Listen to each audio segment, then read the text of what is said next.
પ્રકારનો ડાઉટ હોય તો નીચે આપેલા સોશિયલ મીડિયાના માધ્યમો દ્વારા તમે બિંદાસથી વિષય વસ્તુને લગતો કોઈ પણ પ્રશ્ન હશે તમે મને પૂછી શકો છો અને મેં WhatsApp ચેનલની પણ લિંક મૂકી છે કે ઓન ધ સ્પોટ તમને નોટિફિકેશન મળી જાય અગત્યની માહિતીને લગતા જે પણ વિડીયો છે એ પણ એની અંદર તમને જોવા મળશે અને ટેલિગ્રામ અને ઇન્સ્ટાગ્રામ એકાઉન્ટની પણ મેં લિંક મૂકી દીધી છે જે ફ્રી ઓફ માધ્યમ દ્વારા તમે જોડાઈ શકો છો અને ક્વિઝ પણ તમે ફ્રી ઓફ માધ્યમ દ્વારા આપી શકો છો એટલે ખાસ એ ચેનલની અંદર જોડાવાનો ભૂલતા નહીં. અરે ઓ સાહેબ એસપીસીસી ની અંદર સાહેબ ઘણી બધી પ્રક્રિયાઓ ઘણી બધી વિધિઓ ઘણા બધા તબક્કાઓ આવે છે સાહેબ અમે શું કરીએ અમને સાહેબ યાદ નથી રહેતું સાહેબ અમને અમુક વસ્તુ સમજાતી નથી મિક્સ થાય છે જરા ચિંતા ન કરો વિદ્યાર્થી મિત્રો વિદ્યાઓન ભાઈ ધર્મેન્દ્ર ઠક્કર યુટ્યુબ ચેનલની અંદર હું ધર્મેન્દ્ર ઠક્કર આપ સૌનો હાર્દિક સ્વાગત કરું છું અને તમારી જે મૂંઝવણ હતી એનો પણ સોલ્યુશન હું કરી આપીશ.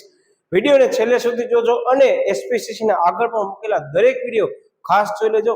1 સેકન્ડ કહી દઉં આજે આપણે ટોપિક લીધું છે શેર વહેંચણી અંગેની વિધિ અને આની પહેલા મેં વિડીયોના 2 પાર્ટ્સ મૂક્યા છે જે છે શેર અરજી અંગેની વિધિ એટલે કે તમે સમજી ગયા છો કે આની અંદર તમે નોટ કરજો તો કે પ્રશ્નમાં ખાલી એક શબ્દનો ફરક પડે જોઈ લો પણ એક શબ્દ જવાબ સંપૂર્ણપણે બદલાવી નાખે છે અને આ પ્રશ્ન વિદ્યાર્થી મિત્રો બોર્ડની અંદર તમે જોઈ શકો છો તો કે 3 વખત પૂછવામાં આવ્યો છે માર્ચ 18, 22 અને મે 21 ની અંદર 4 ગુણની અંદર પૂછવામાં આવ્યો છે એટલે ખાસ ધ્યાનપૂર્વક પ્રશ્ન આપણે સમજવાના છીએ અને 1 સેકન્ડ કહી દઉં આના માટે મેં અલગથી તમને ટ્રિક્સ પણ તૈયાર કરી છે એક મસ્ત અલગ આકૃતિ બનાવી છે કે જેની અંદર તમને મુદ્દા સરળતાથી યાદ રહી જશે. પહેલા હું તમને તમામ મુદ્દાઓનો કોન્સેપ્ટ કહી દઈશ એમાં સૌથી પહેલા 4 મુદ્દા લીધા એનો કોન્સેપ્ટ એની ટ્રિક્સ એના પછીના 4 મુદ્દા અને એની વળી પાછી ટ્રિક્સ એ તમે આ વિડીયોની અંદર તમે કહી દઉં કે આપણે 2 પાર્ટમાં સમજશું પહેલા 4 મુદ્દા એની ટ્રિક્સ સમજશું પછીના 4 મુદ્દા પછી એની ટ્રિક્સ સમજશું. વિડીયો એક જ બનશે અને શક્ય હશે ત્યાં સુધી જરાક વિડીયો લાંબો હશે હમણાંથી કહી દઉં પણ ચેનલની અંદર તમે જોઈ લેજો દરેક વિડીયોની અંદર મેં કન્ટેન્ટમાં ક્યાંય કોમ્પ્રોમાઇઝ નહીં કરી હોય એટલે જો તમને એમ લાગવું હોય કે સાહેબ કન્ટેન્ટમાં કોમ્પ્રોમાઇઝ કર્યું છે તમે બિંદાસથી કોમેન્ટની અંદર જણાવી શકો છો કે સાહેબ આ વિડીયોની અંદર આ મુદ્દો અમને ખબર ન પડી તો વિદ્યાર્થી મિત્રો ખાસ છેલ્લે સુધી વિડીયો જોજો. હવે આની અંદર ધ્યાનપૂર્વક સમજજો 1 સેકન્ડ કહી દઉં કે અરજીનો વિડીયો જોવાનો બાકી હોય ને વિદ્યાર્થીઓ તો હું હમણાં જ કહું છું વિદ્યાર્થીઓને તમામને રિક્વેસ્ટ કરીશ કે પેલા અરજી વાળો વિડીયો જોઈ આવો પછી તમે આ વિડીયો જોજો. રીઝન તમને ખ્યાલ હશે કે અરજી સમજાઈ જશે ને પછી વિદ્યાર્થીઓ વહેંચણીની સમજણ પડશે અને વહેંચણીની અંદર આવતા ઓલમોસ્ટ 70% જે પણ મુદ્દા છે ને એ અરજીની વિધિમાં આવી ગયા છે એટલે ચોક્કસપણે એમ કહી શકાય કે જેને અરજીની વિધિ ખ્યાલ હશે ને એને આ વહેંચણીની વિધિ એકદમ સરળ લાગશે પણ યાદ કેમ રાખવાનું છે એ પણ હું તમને સાથે કહેતો આવીશ કે જેથી કે તમારા મુદ્દા મિક્સ પણ ન થાય એટલે ખાસ ધ્યાનપૂર્વક આગળનો વિડીયો જોઈ લેજો ત્યારબાદ આ વિડીયો જોવા આવજો. હવે આપણે મુદ્દા સમજીએ છીએ તો કે શેર વહેંચણી અંગેની વિધિ 1 સેકન્ડ કહી દઉં હું અર્થ પણ સાથે જ લઈ લઈશ કે જેથી કરી તમારો કોન્સેપ્ટ પણ ક્લિયર થાય અને અર્થ પણ ક્લિયર થાય અને વિધિ તો ક્લિયર થવાની જ છે. ઓકે શું કહે છે કે ખરેખર શેર વહેંચણી એટલે શું? શેર અરજી એટલે આપણે સમજી ગયા હતા કે કોઈ પણ એમ સમજી લો કે કંપનીને છે નાણાં જોઈએ છે તો એ શેર શું કરશે સૌથી પહેલા વિજ્ઞાપન પત્ર દ્વારા બહાર પડશે અને નાણાં અરજી દ્વારા મેળવશે. હવે બધાને ખ્યાલ છે કે શેર અરજી આપણે કરશું એનો મતલબ કે આપણને શેર મળી જવાના નથી. એબીસી કંપની છું તમે રોકાણકાર છો તમે મારી કંપનીની અંદર નાણાં રોકવા માટે અરજી કરી છે ત્યારબાદ આપણે શું કરશું મુદ્દામાં મેં તમને કીધું હતું આપણે વહેંચણી કરશું. આ વહેંચણીની વિધિ એટલે આ હવે ધ્યાનપૂર્વક સમજજો શું કહે છે તો કે સૌથી પહેલા અર્થ એમ કહે છે કે જાહેર પ્રજા તરફથી મળેલ શેર અરજીની ફાળવણી કરવી. તમે જોઈ શકો છો કે આપણે જે અરજી મળી હશે એને શું કરશું આપણે શેર ફાળવવાના છે અને અરજદારના ખાતામાં શેરને શું કરવાના છે સાહેબ શેરને જમા કરવાના છે. ખબર પડી ગઈ ને હવે મુદ્દો કે અરજી જેને આવડતું હશે ને એને જ વહેંચણી આવડશે એટલે જ મેં તમને કીધું સ્ટાર્ટિંગની અંદર કે અરજી વાળો વિડીયો જોવાનો હજી પણ બાકી હોય ને તો સૌથી પહેલા એ અરજી વાળો વિડીયો જોવો એના પછી તમે વહેંચણી વાળો વિડીયો જોવા આવો કારણ કે વિડીયો અહીંયા જ પડ્યો રહેશે. અને બીજું મેં તમને કીધું કે એ વિડીયોની અંદર મેં સમય લીધો છે ને એનું કારણ પણ આ જ હતું. મેં તમને વિડીયોમાં પણ કહી દીધું હતું કે વિડીયોની લેન્થ વધારે હશે રીઝન ઇઝ ધેટ કે એના ઉપર સંપૂર્ણ ચેપ્ટરના જે મુદ્દા છે ને એ ડિપેન્ડન્ટ છે. શું કામ તો હજી પણ વિડીયો ન જોયો હોય ને તો જોઈ લેજો અને જે વિદ્યાર્થી વિડીયો જોઈને આવ્યા હશે ને એને હવે લાઈક થઈ હશે કે યાર એ પ્રશ્ન અમે મસ્ત સમજી લીધો છે ને અમને હવે વાંધો આવશે નહીં એ ગેરંટી સાથે કહું છું તમને.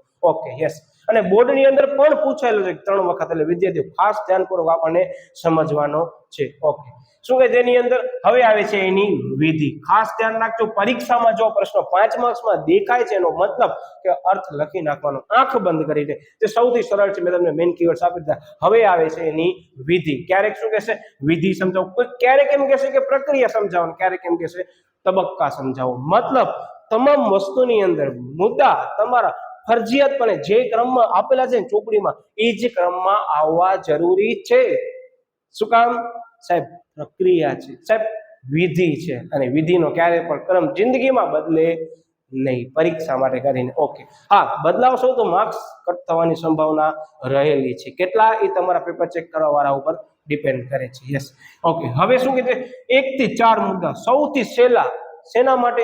જેને આગળના તમામ મુદ્દા સમજી લીધા છે એના માટે. જોજો હવે એક મુદ્દા તમને એમ જ લાગશે સાહેબ આ તો તમે અમને રિવિઝન કરાવો છો, પણ હું તમને શું કહું છું કે આપણે જે આગળનો મુદ્દો કર્યો હતો ને એ સંપૂર્ણ સમજ કવર કરી લેવો હતો, અને હવે જે મુદ્દો કરીએ છીએ ને એનામાંથી ઉપાડેલો મુદ્દો છે. એટલે જ હું તમને કહું છું કે રિવિઝન જેવું લાગશે, પણ બે પ્રશ્નને પ્લીઝ બે અલગ સમજજો. તમે આટલું ધ્યાન રાખજો કે પ્રોસેસ નંબર 1 હતી, આ પ્રોસેસ નંબર 2 છે. યસ, શું કે જેની અંદર તમને ખ્યાલ હશે application supported by block amount. માન્ય બેંકની શાખા દ્વારા અરજીની રકમ જે તે અરજદારના ખાતામાં સ્થગિત એટલે કે બ્લોક અને સ્થગિત કરેલ અરજીઓની કંપનીને જાહેર ભરણા માટે નિમેલ સિન્ડિકેટ મેમ્બરને સોંપવી. છીએ આપણે સમજી ધ્યાનપૂર્વક સમજજો કે અહીંયા મારી રાઈટ બાજુ છે ને એ નામનું વ્યક્તિ છે કે જે નાણાં રોકવા માંગે છે XYZ કંપનીની અંદર. હું આસપાસ છું, હું એના નાણાં શું કરીશ? એપ્લાય કરશે તો અરજી કરશે તો હું બ્લોક કરીશ. સાંભળજો, હવે હું બ્લોક કરીશ એટલે હું કંપનીને કહીશ કે આ જે એ નામનો વ્યક્તિ છે તમારી કંપનીની અંદર શેર લેવા માટે અરજી કરી છે, મેં એના નાણાં શું કર્યા છે? બ્લોક કર્યા છે. એટલે હું આપીશ એ કંપનીને. કંપની શું કરશે ખબર છે? એ સિન્ડિકેટ મેમ્બર એટલે કે ઇન્વેસ્ટમેન્ટ બેન્કરને આપશે. 1 સેકન્ડ રિપીટ કીધું, પરીક્ષામાં ક્યાંય પૂછાશે નહીં, પણ એટલું યાદ રાખજો કે સિન્ડિકેટ મેમ્બર શું કોણ હશે ખબર છે? તો કે ઇન્વેસ્ટમેન્ટ બેન્કર હશે કે જે આ તમામ શેરની વહેંચણીની પ્રક્રિયાની અંદર ટોટલી જે પણ જવાબદારીઓ છે ને એ નિભાવશે સિન્ડિકેટ મેમ્બર. કે ભાઈ કેટલા પ્રમાણમાં શેર આવે, કેટલા પ્રમાણમાં અરજી આવી છે, કેટલા પ્રમાણમાં અરજી આપણને રાખવાની છે, કેટલા પ્રમાણમાં પરત કરવાની છે, કયા કયા વર્ગ છે, ઇન શોર્ટ તમામ પ્રક્રિયા હેન્ડલિંગ કરશે. એ કોણ? તો કે સિન્ડિકેટ મેમ્બર. હવે ધ્યાન આપજો, એ સિન્ડિકેટ મેમ્બરને આપણે મોકલશું એટલે જોઈ લો. હવે મેં તમને જે કીધું ને એ ટોટલી એક્સપ્લેન જે કર્યું છે ને એ એક્ઝામ્પલથી જ કર્યું છે કે રોકાણકાર છે એના ખાતામાં આસપા દ્વારા રકમ બ્લોક કરવામાં આવશે. એ રકમ બ્લોક કર્યા બાદ આપણે કંપનીને આપશું, અને કંપની કોને આપશે? તો કે સિન્ડિકેટ મેમ્બરને આપશે. એટલે હું તમને જે ટ્રિક્સ આપવાનો છું ને એમાં શું કીધું ખબર છે? રોકાણકારના ખાતામાં બ્લોક થશે અને સિન્ડિકેટ મેમ્બરને અરજી મળશે. પણ વચ્ચેનો સ્ટેપ મેં અત્યારે તમને કહી દીધું છે, એટલે મેં ટ્રિક્સમાં કહો નથી કર્યો, પણ સમજૂતી મેં તમને હમણાં આપી દીધી છે. Okay, yes. હવે શું કે છે એની અંદર? તો કે બીજા નંબરનો પોઈન્ટમાં એમ કહે છે કે સિન્ડિકેટ મેમ્બર દ્વારા તમામ માહિતી માન્ય શેર બજારના ઇલેક્ટ્રોનિક બિડિંગ સિસ્ટમમાં ભરવામાં આવે છે. હવે તમે નોટ ડાઉન કર્યો કે આ જે તમામ વિગત લીધી હશે સિન્ડિકેટ મેમ્બર એ શું કરશે ખબર છે? એ માન્ય શેર બજારની અંદર બિડિંગ સિસ્ટમ, મતલબ કે શેરની અંદર આપણે જ્યારે અરજી કરી હશે ત્યારે જે બીડ ભરી હશે એ બીડને ધ્યાનમાં લઈ એ ઇલેક્ટ્રોનિક સ્વરૂપમાં ભરવામાં આવશે. મતલબ વન સેકન્ડ હું હજી કહું છું, ઉદાહરણ રિપીટ એટલે કરું છું કે ઘણા વિદ્યાર્થીઓ આને ગોખશે, પણ હું કરાવીશ જ એવી રીતે, તમને ગોખવાની જરૂર પડશે જ નહીં. કે એ નામનો વ્યક્તિ છે બરાબર, એ તમામ પ્રક્રિયા હાથ ધરે છે અને આ ખાતાની અંદર આસપા દ્વારા બ્લોક કરવામાં આવે છે. બ્લોક કરેલ રકમ કંપની છે સિન્ડિકેટ મેમ્બર આપશે. સિન્ડિકેટ મેમ્બર શું કરે ખબર છે? આ તમામ જે પણ પ્રોસેસની અંદર જે કાર્યવાહી થઈ હશે ને એ કાર્યવાહીને ઇલેક્ટ્રોનિક સ્વરૂપમાં ફેરવી અને બિડિંગ સિસ્ટમમાં ભરશે કે ભાઈ ખરેખર રોકાણકાર કોણ છે, એને કેટલા શેર એપ્લાય કર્યા છે, એનો કયા ડીમેટ એકાઉન્ટ છે, ડીમેટ એકાઉન્ટના પાર્ટિસિપન્ટ આઈડી નંબર શું છે, ટોટલી માહિતી એની અંદર ઇલેક્ટ્રોનિક સ્વરૂપમાં ભરવામાં આવશે. એટલે 1 સેકન્ડ કીધું કે મુદ્દા નંબર 2 છે એને મેં શોર્ટ કર્યું છે. ચોપડીમાં તમે જોઈ શકતા હશો કે તમામ વિગતો એની લખેલી હશે કે આટલી વિગતો ઇલેક્ટ્રોનિક સ્વરૂપમાં ભરવામાં આવશે. Okay, yes. એના પછી આવે છે મુદ્દા નંબર 3. શું કહે છે? તો સિન્ડિકેટ મેમ્બર દ્વારા અરજી અને તમામ વિગતો ભરણા રજિસ્ટ્રારને મોકલવામાં આવે છે. 1 સેકન્ડ કહી દઉં, ભરણા રજિસ્ટ્રાર એટલે કોણ? તો કે એવો વ્યક્તિ જે બધી વસ્તુ નોટ ડાઉન કરશે ભરણાની વિગત અંગે કે ભાઈ તમે ભણો કેટલા ટકા નક્કી કર્યું હતું, કેટલા ટકા ખરેખર ભરાણો છે, કેટલા ટકા ખરેખર બાકી છે, જો બાકી છે તો બાંયધરી દલાલને આપણે કેવી રીતે આપશું, કેટલા ટકા કમિશન, XYZ તમામ વિગત ભરણા રજિસ્ટર રાખશે આ બધી. ઓકે, તો ભરણા રજિસ્ટરને મોકલવામાં આવે છે અને એના પછી થશે શું ખબર છે? અરજીની તમામ વિગતો માન્ય શેર બજારને પણ મોકલવામાં આવે છે. હવે તમને પ્રશ્ન થવો જોઈએ કે સિન્ડિકેટ મેમ્બર છે એ અરજી ભરણા રજિસ્ટરને તો મોકલે, પણ માન્ય શેર બજારને શું કામ મોકલવી પડે? તો એ ખાસ વસ્તુ વિદ્યાર્થીઓ યાદ રાખજો કે આપણે માન્ય શેર બજારને મોકલશું નહીં. તે માન્ય શેર બજારની અંદર જે પણ શેર લિસ્ટેડ થાય છે, એક્ઝામ્પલ તરીકે માન્ય શેર બજાર એટલે ખરેખર શું? તો કે BSE, NSE કે બોમ્બે સ્ટોક એક્સચેન્જ કે નેશનલ સ્ટોક એક્સચેન્જ. તો એની અંદર વિદ્યાર્થીઓ એ શેર ખરેખર રીતે જ્યારે પણ બજારની અંદર લિસ્ટેડ થશે, બરાબર, તો એની નોંધણી કર્યા બાદ એ ખાતો જે ધરાવતો હશે રોકાણકાર, એના ખાતામાં કેમ જશે? તમે સમજી ગયા ને કે આ વસ્તુ માન્ય શેર બજારને પર શું કામ મોકલવામાં આવે છે? તો કે ખરેખર જ્યારે શેર છે એ નોંધાય છે બજારની અંદર, ત્યારે એ શેર ધારકના ખાતામાં જમા થવું જરૂરી છે. ઓકે, તમામ વિગત જે શેર બજારને મોકલવામાં આવે છે. એક્ઝામ્પલ તરીકે મેં કાઉન્સમાં લખી નાખ્યો છે. કોણ છે? તો કે માન્ય શેર બજારમાં BSE અને NSE છે. એના ફૂલ ફોર્મ પર ખાસ કરીને દેજો.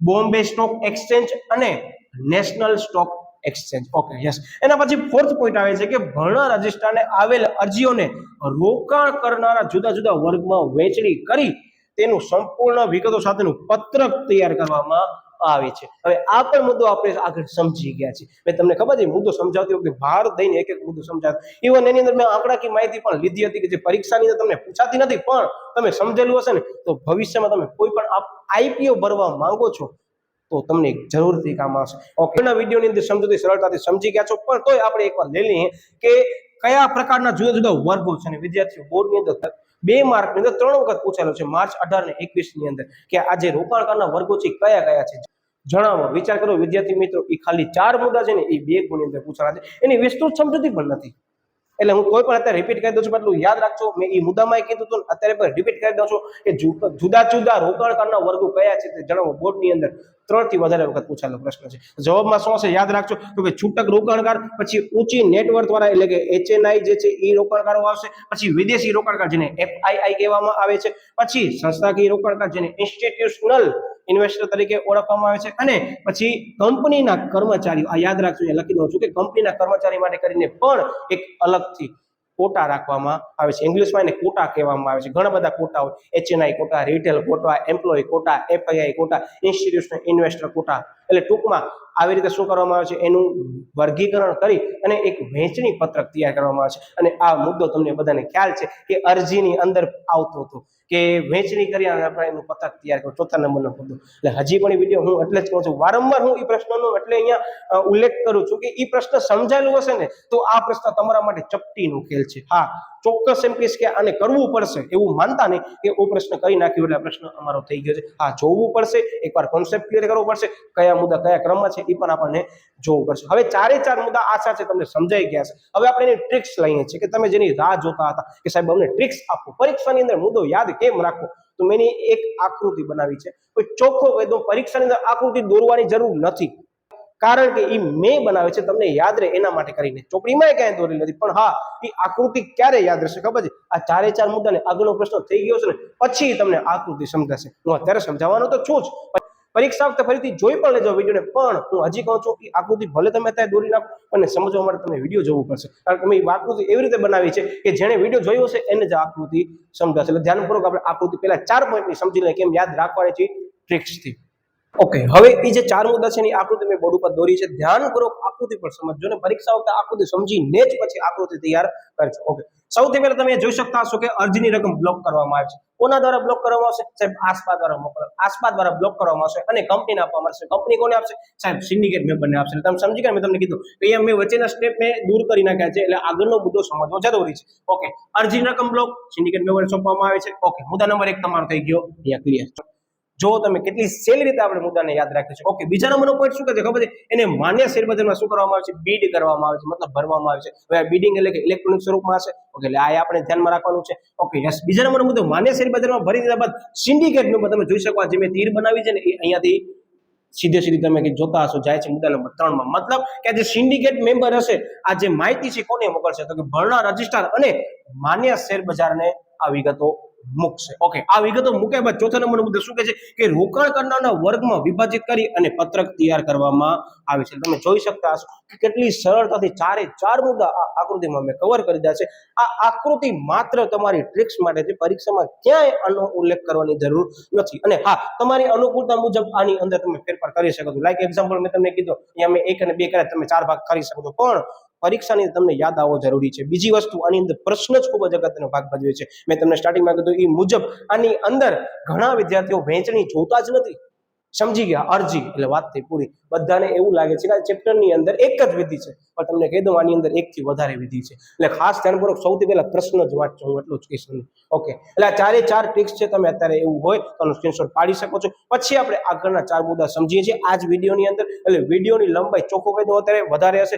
રીઝન ઇઝ ધેટ તમે જોઈ શકતા હશો મેં કેવી રીતે તમને સરળતાથી મુદ્દો યાદ રહી જાય એવા પ્રયત્ન મેં તમને કર્યા છે. વિડીયોને ખાસ છેલ્લે સુધી જોજો, અને હજી પણ જો ચેનલને સબસ્ક્રાઇબ ન કરી તો સૌથી પહેલા સબસ્ક્રાઇબ કરી દેજો અને બેલ આઇકન ઉપર પ્રેસ કરવાનું ભૂલતા નહીં, અને વિડીયોને લાઈક કરી દેજો. હવે હું સાઈડમાં આવી જાઉં, તમે ટ્રિક્સનો ફોટો પાડી લો. આગળના ચાર મુદ્દા એટલે કે બાકીના ચાર મુદ્દા અમે આ જ વિડીયોની અંદર કરીએ છીએ, અને એની પણ આવી રીતે હું ટ્રિક્સ તમને બનાવીને આપવાનો જ છું. એટલે તમે પહેલા આ મુદ્દાને સ્ક્રીનશોટ પાડી લો, પછી હું આને ઇરેઝ કરી નાખીશ અને બાકીના ચાર મુદ્દા તમને આકૃતિ દ્વારા સમજાવીશ.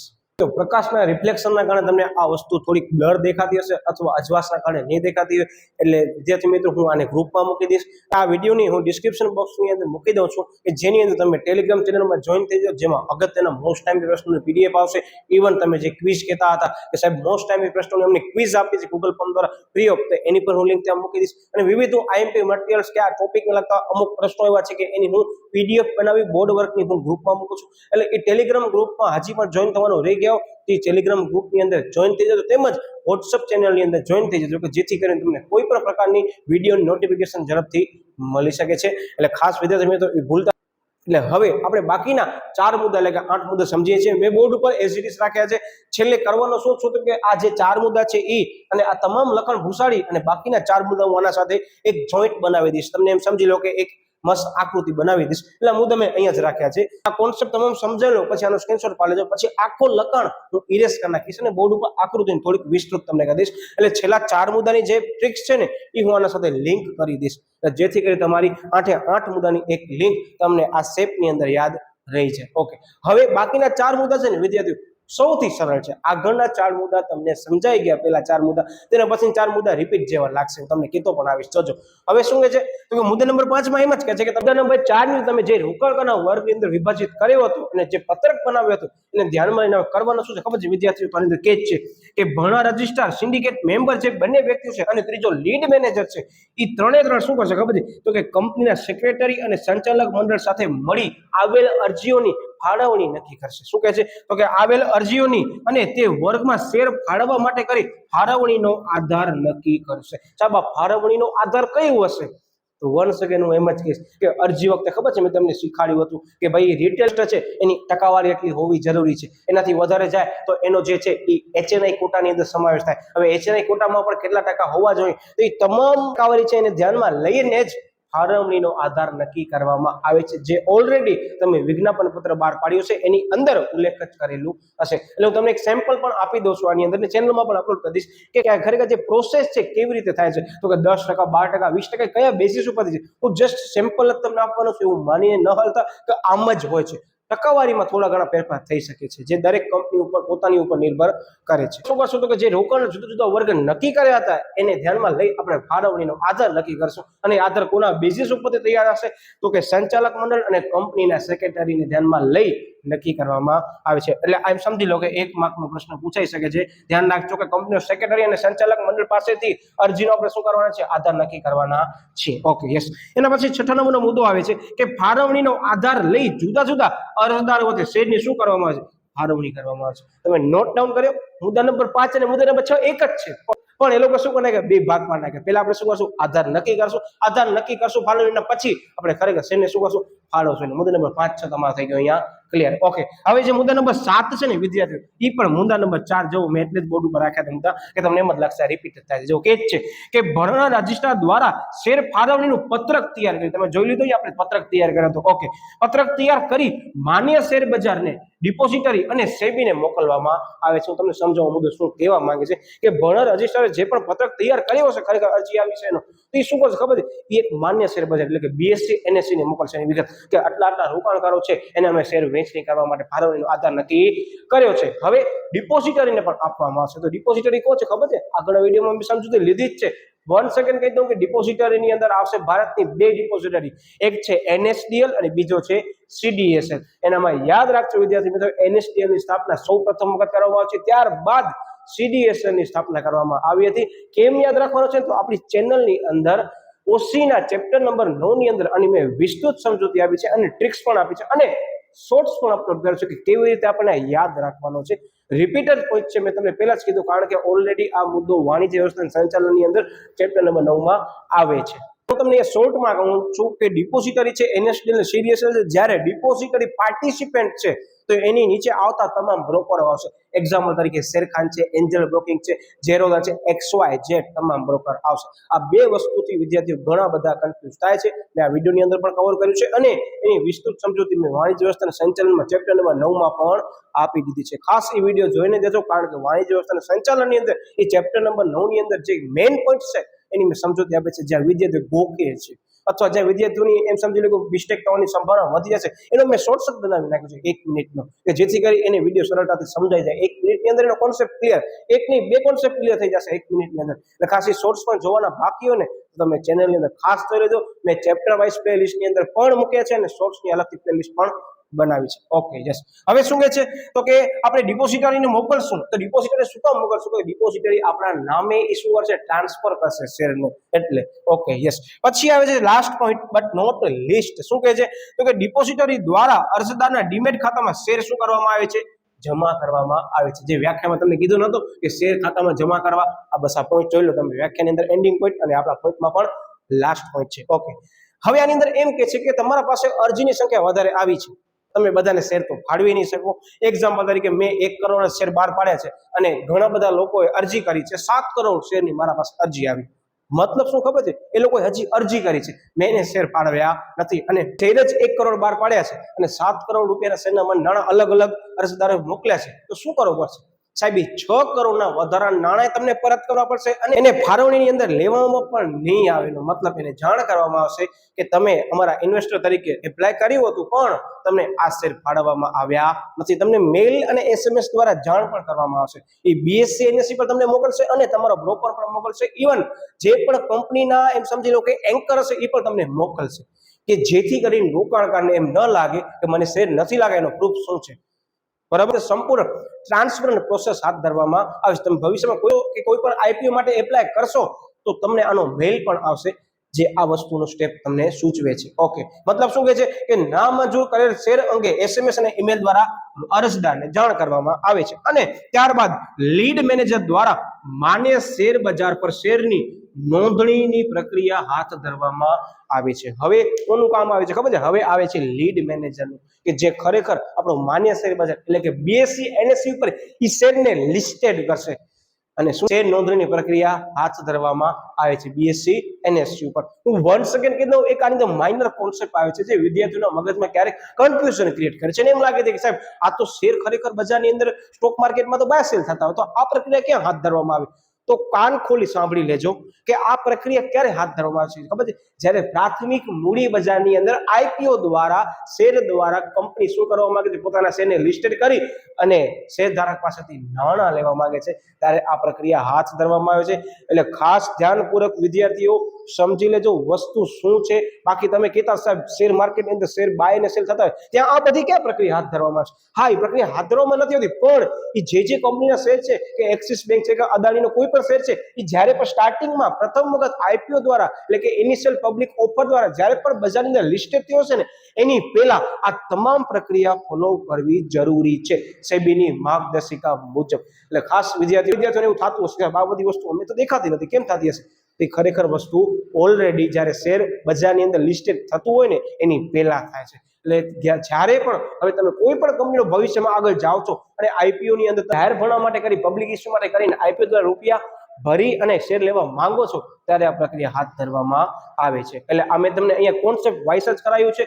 હવે હું સાઈડમાં આવી જાઉં છું, તમે પેલા તમામ મુદ્દાનો સ્ક્રીનશોટ લઈ લો. 1 સેકન્ડ કહી દઉં, આકૃતિ કોને સમજણ પડશે? જેણે આખો વિડીયો સમજ્યો છે અને એ આકૃતિ પણ સમજી છે એને. એટલે ખાસ ધ્યાનપૂર્વક કહું છું કે છેલ્લે સુધી વિડીયોને જોજો. પરીક્ષા વખતે લાગે તો ફરીથી વિડીયો જોઈને જજો. વિડીયો ચેનલ ઉપર જ પડ્યો રહેશે અને હજી પણ ચેનલને સબસ્ક્રાઇબ ન કરી હોય તો ચેનલને સબસ્ક્રાઇબ કરી દો, બેલ આઇકન ઉપર પ્રેસ કરી દો અને વિડીયોને લાઈક કરી દો. ને તમને આ જે ટ્રિક છે કેવી લાગી એ જરૂરથી કોમેન્ટ દ્વારા મને જણાવો. અને જે વિદ્યાર્થી આ મુદ્દાને ગોખતો હતો ને એને તમે શેર કરો કે જેથી કરીને એને ખબર પડે કે મુદ્દો ગોખવાની મને જરૂર પડશે નહીં. કારણ કે પ્રેક્ટિકલી આ વસ્તુ થાય છે, એવું નથી કે ચોપડીમાં આપેલું છે માત્ર તમને ગોખવા માટે જ આપેલું છે.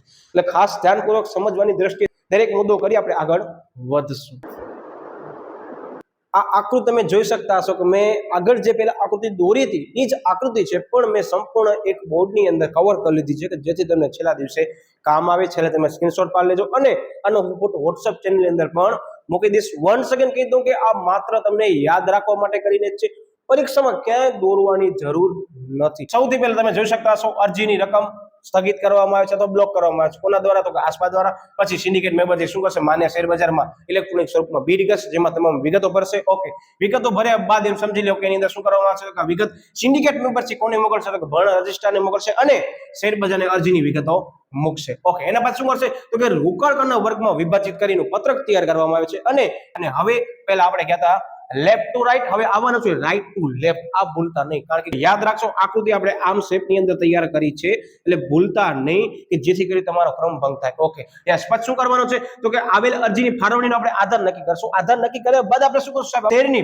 ફાળવણી કરશું. ફાળવણી કર્યા પછી કરવાને પછી શું કરવામાં આવશે? કે ફાળવણી સાહેબ આપણે પત્રક તૈયાર કરશું. પત્રક તૈયાર કર્યા પછી એને માન્ય શેર બજાર, ડિપોઝિટરી અને સેબીને મોકલશું. અને સૌથી છેલ્લા શું કરવાનું છે? તો કે સાહેબ 8મા નંબરના સ્ટેપની અંદર ડિપોઝિટરી દ્વારા ડીમેટ ખાતામાં શેરને જમા કરવામાં આવે છે અને લીડ મેનેજર દ્વારા નોંધણીની પ્રક્રિયા શું કરવામાં આવે છે? આગળ હાથ ધરવામાં આવે છે. અને આ જ મુદ્દાની સાથે શું ધ્યાનમાં લેવાનું છે? કે જે લોકોને નાણાં નથી મળ્યા એને શું કરવાનું છે? તો કે SMS અને ઈમેલ દ્વારા જાણ કરવાની છે. કોને? તો કે જેને શેર મળ્યા નથી એને. વન સેકન્ડ કહી દો, આ મેં જે આકૃતિ બનાવી છે ક્યાંય તમને ચોપડીમાં જોવા મળશે નહીં અને કોઈ પણ પ્રકાશનમાં જોવા મળશે નહીં. આ મેં મારી રીતે બનાવી છે. શેના માટે? તો કે જે વિડીયો જોયો છે ને મારો વિદ્યાર્થી, એનો પ્રશ્ન સમજેલો હોવો જોઈએ અને મુદ્દા પણ સમજેલા હોવા જોઈએ અને એ મુદ્દાને યાદ રાખવાની ટ્રિક્સ પણ સમજેલી હોવી જોઈએ. એટલે પરીક્ષા દેવા તમે જાઓ ત્યારે જરૂરથી આ ચેપ્ટરની વિધિ ખાસ કરીને જાજો.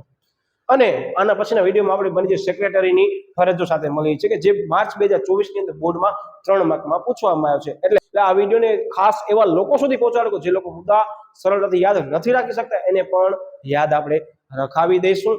અને વિદ્યાર્થીઓ, હવે હું સાઈડમાં આવી જાઉં, તમે સંપૂર્ણ જે આકૃતિ છે એનો એકવાર મસ્ત સ્ક્રીનશોટ પાડી લો અને બુકની અંદર મોઢે દોરવાની ટ્રાય કરો. મને ખાતરી છે કે 70% વિદ્યાર્થીઓને યાદ રહી જ ગયું હશે. પણ તમને એમ લાગે છે કે સાહેબ આની અંદર ઘણી બધી ટર્મિનોલોજી આવી છે, તો હું એ જ કહીશ કે પહેલા પાર્ટ 1 શેર અરજીના 2 પાર્ટના વિડીયો જોવો, પછી તમે આ વિડીયો ફરીથી જુઓ, પછી ચોક્કસ ગેરંટી સાથે કહું તમને વિડીયો સમજાઈ જશે. અને આકૃતિ મેં જે આ બોર્ડ ઉપર દોરી છે એ ખાસ કરીને આપણે બોર્ડમાં દોરવાની ક્યાંય નથી. હા, તમે આકૃતિ દોરશો મોઢે 5 થી 6 વખત તો તમારા મુદ્દા સરળતાથી યાદ રહી જશે. હવે તમે આકૃતિનો સ્ક્રીનશોટ પાડી લો અને આને વોટ્સઅપ ચેનલની અંદર પણ મૂકી દઉં છું. એટલે વિદ્યાર્થી મિત્રો, મળે આપણે વળી પાછું નવા ટોપિક સાથે. વિડીયો પ્રમાણમાં થોડોક મોટો બન્યો છે, પણ વિદ્યાર્થી મિત્રો યાદ રાખજો મેં કોન્સેપ્ટને ક્યાંય કોમ્પ્રોમાઇઝ નથી કર્યો અને તમે મારા દરેક વિડીયો જોઈ લેજો. મેં કોન્સેપ્ટને ધ્યાનમાં લઈને જ સમજૂતી આપી છે. એટલે ક્યારેક મને એમ લાગતું છે કે વિડીયો બહુ મોટો બનશે આનો, તો મેં પહેલાથી જ વિડીયોના પાર્ટ કરી નાખ્યા છે. પણ આ વિડીયોને મેં સાથે જ રાખ્યું છે. રીઝન એ છે કે આ વિડીયો સંપૂર્ણ રીતે તમે જોઈ શકતા હશો કે વ્યવસ્થિત સમજ્યો હશે ને એક સાથે, તો જ આગળ કામ આવશે.